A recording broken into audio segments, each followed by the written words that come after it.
Hello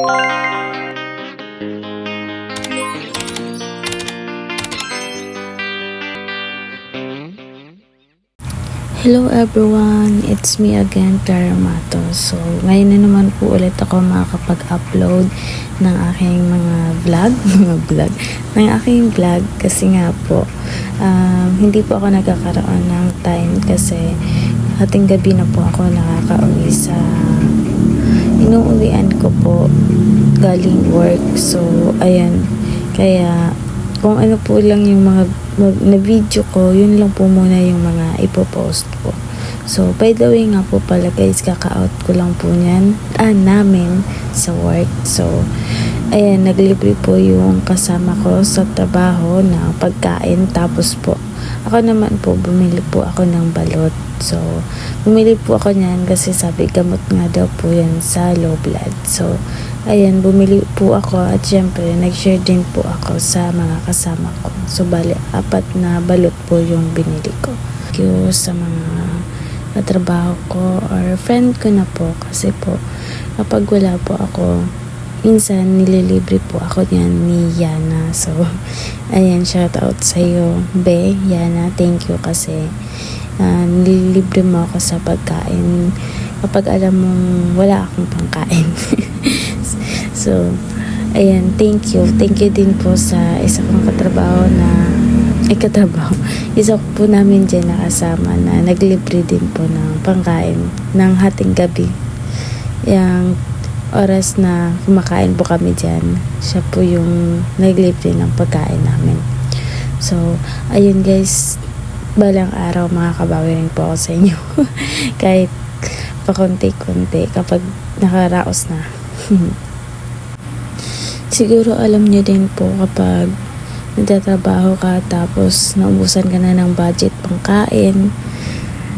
Sobrang hirap po nang mawala ng budget pangkain sa araw-araw kapag nagtatrabaho ka kasi hindi mo alam kung saan ka kukuha. Tapos papasok ka na lang na walang laman yung tiyan mo. Pero ayun, minsan makakahanap rin po ako ng budget ko na yan. So, shout out sa iyo kuya, alam mo na po kung sino ka, and kay Daddy Nico, thank you po. Shout out po sa iyo kuya Khalifa and kay Tita Jan Marie Balben, thank you po. At ayun guys, ang masasabi ko lang po sa mga nagtatrabaho na sana kahit wala po tayong makain, maghanap tayo ng paraan na makakain bago po pumasok ng trabaho. Kasi sobrang hirap na pumasok sa trabaho na walang laman yung tiyan. Sobrang nakakagutom at nakakapanghina kapag walang laman yung tiyan. So, ayun, payo ko lang din po at ingatan natin yung mga sarili natin. Wow, parang hindi ingatan yung sarili, no? So, ayun po. Shout out sa mga katrabaho ko. Alam kong kaya po natin yan at alam ko din po na parehas lang tayong mga nahihirapan. So, ayan, patuloy lang po tayo at balang araw papabor din sa atin yung buhay. So, ayan, mag-pray lang din po palagi at ingatan natin yung mga sarili natin para mahaba pa ang buhay natin.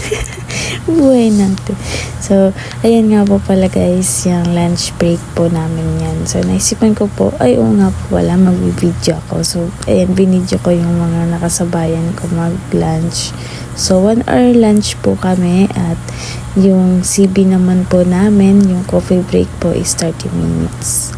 So, ayan, lunch po namin pero nagkakape po ako. Nagkakape. Pero tapos naman na po ako niyan kumain. So, ito nga po palang katabi ko yung baguhan pong bagger. So, binibidyo ko nga po. Ayaw niya magpa-video kasi nahihiya siya. So, shout out po kay Kuya Daryl. So, dyan po, 30 minutes break lang po kami dyan. So, nagkakape na naman po ako. Pero may po yung hinakape ko. Bawal na po ako nung magkape ng mga may caffeine kasi pinagbawal na po ng doktor kasi nga po nung nakaraan na hospital po ako, bawal po ako ng mga energy drinks, soft drinks, may gata, at yung ma-oily pong pagkain, at maasim, bawal po yun. So may gamot din po na nireseta po sa akin na iinumin ko po bago po ako mag-breakfast. Payo ko lang din po pala sa lahat po na nagtatrabaho or kahit hindi po nagtatrabaho, huwag po kayong uminom ng cobra na walang laman yung tiyan nyo. Or mas safe po, huwag po kayong uminom ng cobra kasi nakakasakit, nakaka-unhealthy po yun sa katawan natin kasi yun po yung nagawa ko.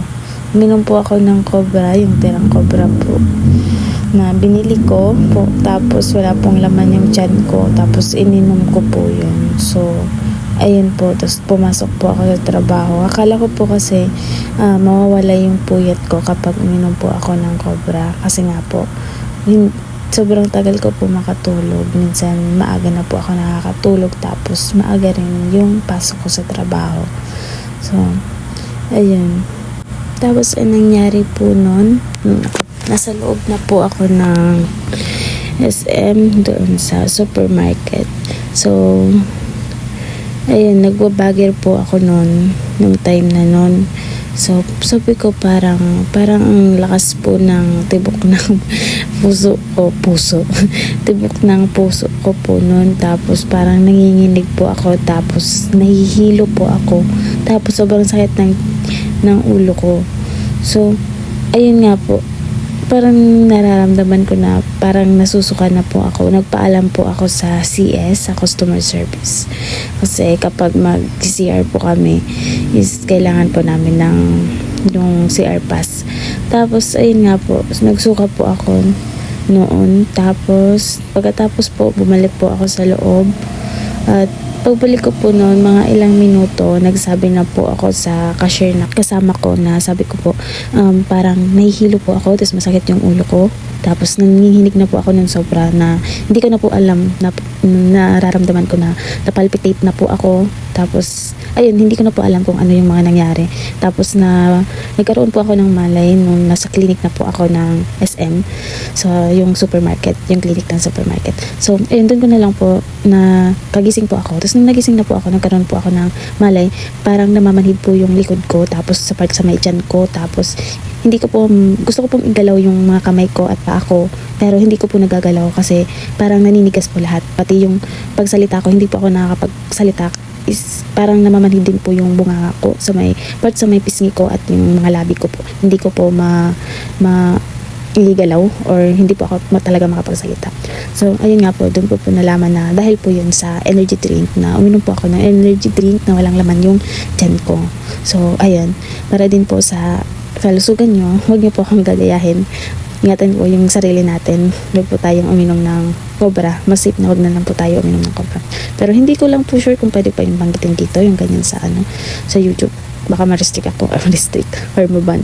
So basta yun guys, ingatan po natin yung mga sarili natin, lalo na nagtatrabaho tayo. Shoutout din po kay Sir Ibarita kasi bumili po siya ng 2 gamot dun sa nireseta po sa akin. So ayan, thank you po. Shout out din po sa supervisor namin. Thank you po kasi palagi niyo po akong kinakamusta, and thank you po kay Ma'am Jen kasi kada makita niya po ako, sinasabihan niya po ako na okay ka lang, okay ka na, kamusta ka? So ayan, thank you po ma'am sa pagkakamusta po sa akin. So ayan, thank you po din sa mga guard na tumulong po sa akin nung nahimatay po ako kasi hindi ko na po talaga alam kung ano po yung nangyari. Shout out din po kay Ma'am Leia and kay Ma'am Danica. So ayan, thank you po. And kay Ma'am Herlin Guanes, basta yun po. Kay Ma'am Herlin, thank you po. Shoutout po sa inyong lahat na nanonood po sa akin na nasa ibang bansa. So, ingatan niyo po yung sarili niyo, and maraming salamat po sa patuloy niyo pong pagsuporta po sa akin. So, hanggang dito na lang po muna yung aking mga videos. So, sana po palagi nyo pa rin po akong supportahan kahit paminsan-minsan lang po muna ako nakakapag-upload. Please don't forget to like, share, and subscribe po. And please no skip ads po. Sobrang malaking tulong na po yun sa akin sa pagpanood nyo po ng aking mga videos. So ayun lang guys, maraming salamat po sa inyong lahat. Ingatan po yung mga sarili natin.